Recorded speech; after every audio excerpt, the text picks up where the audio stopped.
Robert was once a big-time stockbroker in New York.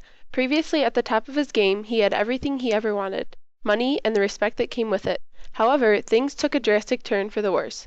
His greed led him into a pyramid scheme, and after the smoke cleared, Robert's past life was only a memory. His bank accounts emptied and jobless, he is at the lowest point of his life.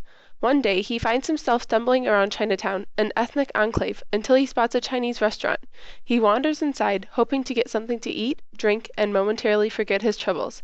As he takes a seat, a beautiful Asian woman walks up to him and introduces herself as his server. Her name is Su Fei.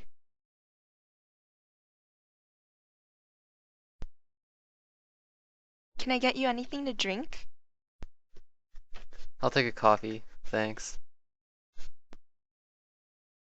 Sorry, we only have tea or water. Fine, I'll take a tea. So what can I get for you? Oh, I don't know. Just bring me some real, authentic Chinese.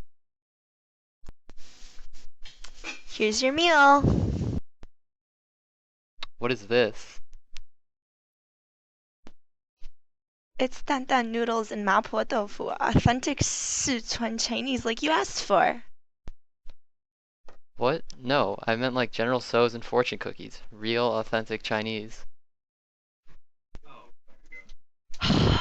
That isn't real Chinese. Where do you get your definition of authentic? Give my compliments to the chef. He did an amazing job. Actually, I made your dish personally. I was a very well-known chef back in Beijing.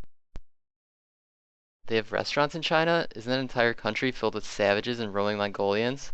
I've always worried that they would try and force their ways on us. I'm glad some good old American values are making their way over there. Are you talking about the idea of yellow peril? That notion has been the product of misinformation and fear since its origin. How can you say that they're going to force their ways on you when you know nothing about Chinese culture? You know, you really shouldn't take such a Eurocentric worldview. Since when do I need evidence to believe something? Either way, it figures that you'd have to take the place of a chef in a place like China. That should be a man's job. It's a shame that everyone knows Asian males are so weak. Since you seem to only believe things you see in popular culture, why don't you say that to Bruce Lee and see how he reacts?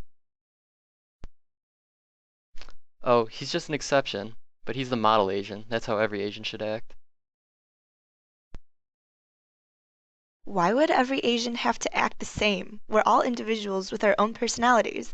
Grouping us all is just stereotyping. Why would you think all these things? That China is uncivilized, that Asian men are weak, that all Asians should act a certain way? Are you kidding me? It's everywhere I look. Television, newspaper, magazines. If that's how Asians are portrayed, it must be how they really are. The visual culture shows it all. Can I get my check? 3 months later. Can you tell me where I can find Su Fei? She's just about to leave. Wait, what? What do you mean? She's going back to China. She's probably still packing. You can probably find her at this address. Thanks a lot. Robert, it's so nice to see you, but I'm afraid you've caught me at a bad time. I'm just about to leave for the airport. This won't take long, I promise. I just wanted to let you know that an old buddy of mine offered me a job yesterday. There's almost no risk, and I'll be even richer than before. Well, that's very nice, Robert, and I hope that you're very happy at your new job. But that's just it. I said no. I realized that I was wrong and that that wasn't what I wanted out of life. Thank you for your conversation we had 3 months ago. Ever since then, I've tried to take what you said and apply it to my life. You've opened my eyes to the world around me and made me see things in a whole different light. But there's still something missing. I don't think we could ever get along. We're too different. Wait a second. Don't you believe anything you said? Or is what you told me all a lie? Our differences are just social constructs. What I told you was the truth. I believe Well, if you truly believe what you said, then you shouldn't be scared of it. Stereotypes mean nothing. Nobody can keep us apart if we love each other. I would do anything for you. I don't think I can survive without you. I'm sorry, Robert. You're on your own. Goodbye forever.